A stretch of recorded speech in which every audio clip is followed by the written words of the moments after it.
Mirae movie का ये धमाकेदार ट्रेन एक्शन सीन सिर्फ क्या वीएफएक्स और सीजीआई का जादू था या फिर इसे रियल लोकेशन पर शूट किया गया था। लेकिन सवाल यह है कि जब बॉडी डबल का इस्तेमाल किया जा सकता था तो एक्टर तेजा सज्जा ने खुद अपनी जान जोखिम में डालकर चलती ट्रेन पर स्टंट करने का फैसला क्यों लिया? जब उन्हें पहले से स्पाइन इंजरी थी तो उन्होंने ये जिद क्यों नहीं छोड़ी? इस सीन के पीछे तेजा सज्जा के साथ पूरी टीम ने क्या क्या चैलेंजेस फेस किए? क्या मेकर्स के लिए ये सब कुछ प्लान करना इतना आसान रहा होगा? इन सब सवालों के साथ आज हम बात करेंगे उन सभी अनसीन स्ट्रगल्स की, उन इंटरेस्टिंग बिहाइंड द सीन्स की जो हमें थिएटर्स में नहीं दिखाई जाती, लेकिन हाँ, मूवी देखते समय वो हमें महसूस ज़रूर होते हैं। तो चलिए मिराई के शूटिंग सेट पर और जानते हैं इस धमाकेदार मोमेंट के पीछे की असली कहानी। मिराई में दिखाया गया ये ट्रेन एक्शन सीक्वेंस इस मूवी का टर्निंग पॉइंट साबित होने वाला था, इसलिए मेकर्स इस सीन को ग्रैंड बनाना चाहते थे। चाहे तो मेकर्स इसके रॉ फुटेजेस किसी स्टूडियो में एक सेट लगवा कर ग्रीन स्क्रीन के सामने शूट कर सकते थे, लेकिन उन्होंने ऐसा नहीं किया क्योंकि इस मूवी के डायरेक्टर कार्तिक घट्टमनेनी की सोच कुछ अलग करने की थी। इसलिए उन्होंने ये सीन रियल लोकेशन पर ही शूट करना चाहा, वो भी लाइव चलती ट्रेन पर और खुले नेचर में, ताकि सीन की ऑथेंटिसिटी मेंटेन हो और सीन देखते समय ऑडियंस रियलिस्टिक फील कर सके। इतने खतरनाक स्टंट चलते ट्रेन में करना ये किसी पागलपन से कम नहीं था, क्योंकि अगर इसमें जरा सी भी गलती हो जाती तो किसी के भी जान को खतरा हो सकता था। इसलिए मेकर्स ने थाईलैंड के एक्शन कोरियोग्राफर्स केचा स्टंट मास्टर और नांग स्टंट मास्टर को हायर किया। पहले डायरेक्टर ने एक्शन कोरियोग्राफर्स और टीम के साथ इस सीन को डिस्कस किया और उसकी प्रॉपर प्लानिंग की। उसके बाद शुरू हुआ जान दांव पर लगाकर इस सीन के शूटिंग का खेल। अब मेकर्स के सामने सवाल ये था कि इस सीन को शूट कहाँ करें। तब सोच समझकर मेकर्स ने शूट करने के लिए श्रीलंका जाने का फैसला किया। वहां जाकर उन्होंने 9R ब्रिज, इस रेलवे ब्रिज पर और ब्रिज के आसपास एरिया में शूटिंग की, क्योंकि जो ट्रेन और रेल ट्रैक मेकर्स ने फाइनलाइज किए थे वो इस सीन के लिए एकदम परफेक्ट थे।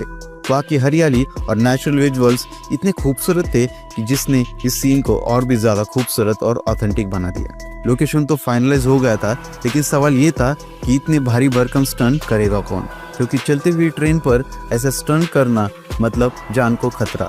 इसका पूरा जिम्मा खुद तेजा सज्जा ने उठाया, लेकिन उन्हें पहले स्पेशल ट्रेनिंग लेने की जरूरत थी और ये ट्रेनिंग चली पूरे 20 दिनों तक। ये लोकेशन ऐसी जगह पर थी वहाँ कोई व्हीकल नहीं जा सकती थी, क्योंकि पहाड़ों से गुजरा ये पुल ज़्यादा ऊंचाई पर मौजूद है।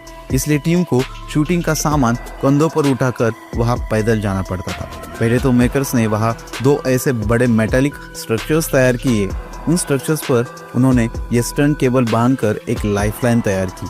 उस लाइफलाइन पर एक्टर को सेफ्टी बेल्ट से लटकाया जाता था और उन्हें एक जगह से दूसरी जगह जाने के लिए आसानी हो जाती थी। इस पूरे सीक्वेंस में अगर मुझे सबसे डेंजरस सीन कोई लगता है तो वो है ये, जिसमें तेजा सज्जा को चलती हुई ट्रेन पर ऊपर से जंप करनी थी। इस सीन को परफॉर्म करने के लिए खुद तेजा सज्जा रियल में इस चलती ट्रेन पर कूद गए थे, लेकिन पूरे सेफ्टी के साथ। इस लाइफलाइन रोप पर उन्हें सेफ्टी बेल्ट से लटकाया गया था और फिर परफेक्ट स्पीड और टाइमिंग के साथ उतारा गया। ये देखने सुनने में हमें जितना स्टनिंग लगता है, उतनी ये मेकर्स के लिए इम्तिहान की घड़ी थी। हर वक्त उनके सामने कुछ न कुछ चैलेंज आ जाता था। ये सब स्टंट्स केवल टीम ने हाथ से ही फैलाए थे, क्योंकि वहाँ कोई मशीनरी मेकर्स को मिलने वाली नहीं थी। वहाँ का अनप्रेडिक्टेबल वेदर मेकर्स के लिए किसी भी चुनौती से कम नहीं था। कभी अचानक बारिश हो जाती तो कभी वहाँ की तेज गर्मी मेकर्स को और ज़्यादा परेशान करती थी। इस बीटीएस क्लिप में देखिए, एक परफेक्ट शॉट देने के लिए तेजा ट्रेन पर कैसे लटक गए थे। उन्हें चलती ट्रेन पर एक जगह से दूसरी जगह पर चलकर जाना था। उनके साथ जूनियर आर्टिस्ट को भी दौड़ना पड़ता था और सीन के अनुसार एक कोच से दूसरी कोच पर उन्हें जंप भी करनी थी। इस बिहाइंड द सीन में अगर आप गौर से देखोगे तो आपको पता चलेगा कि ये सब सीन पूरे सेफ्टी मेजर्स के साथ शूट किए गए थे। इस सीन को शूट करने के लिए पहले तेजा सज्जा प्रिपेयर्ड नहीं थे। इसके लिए उन्होंने प्रॉपर ट्रेनिंग ली। इतने भारी भरकम स्टंट करने के लिए उन्हें कई बार रिहर्सल भी करनी पड़ी थी, तब जाकर वो इस सीन के लिए ट्रेन हो गए। लेकिन इस सब ट्रेनिंग में उन्हें उनकी पुरानी स्पाइन इंजरी ने बहुत ही ज़्यादा तकलीफ दी। जब भी वो सेफ्टी हार्नेसेस बेल्ट पहनते थे तब उन्हें स्पाइन में तेज दर्द शुरू हो जाता था। आप इस BTS क्लिप में देख सकते हैं ट्रेनिंग के दौरान वो दर्द से कैसे चिल्ला रहे थे। तेजा सर्जा ने इस मिराई मूवी के लिए कितना हार्डकोर प्रिपरेशन किया था और इस मूवी के विलन मनोज मंचू ने 8 साल बाद अपना कमबैक कैसे किया है, इस पर एक डिटेल वीडियो हमारे चैनल पर मौजूद है, इसे चेकआउट करना मत भूलिएगा। कमाल का बंदा है नहीं है तेजा सर्जा। एक एक्टर का जुनून, हार्ड वर्क और जिद एक एक्शन सीन को ब्लॉकबस्टर मोमेंट में बदल देती है। लेकिन क्या ऐसे स्टंट कर पाना वाकई हर किसी की बात है या फिर ये तेजा सर्जा जैसे बहुत ही कम एक्टर्स कर पाते हैं? क्या आपने अब तक मिराई देखी या नहीं, या फिर आप इसके OTT पर आने का इंतजार कर रहे हो? अगर आप ऑलरेडी देख चुके हो तो 10 में से आप इसे कितना स्टार देना चाहोगे? इस वीडियो को आखिर तक देखने के लिए आपका तहे दिल से शुक्रिया।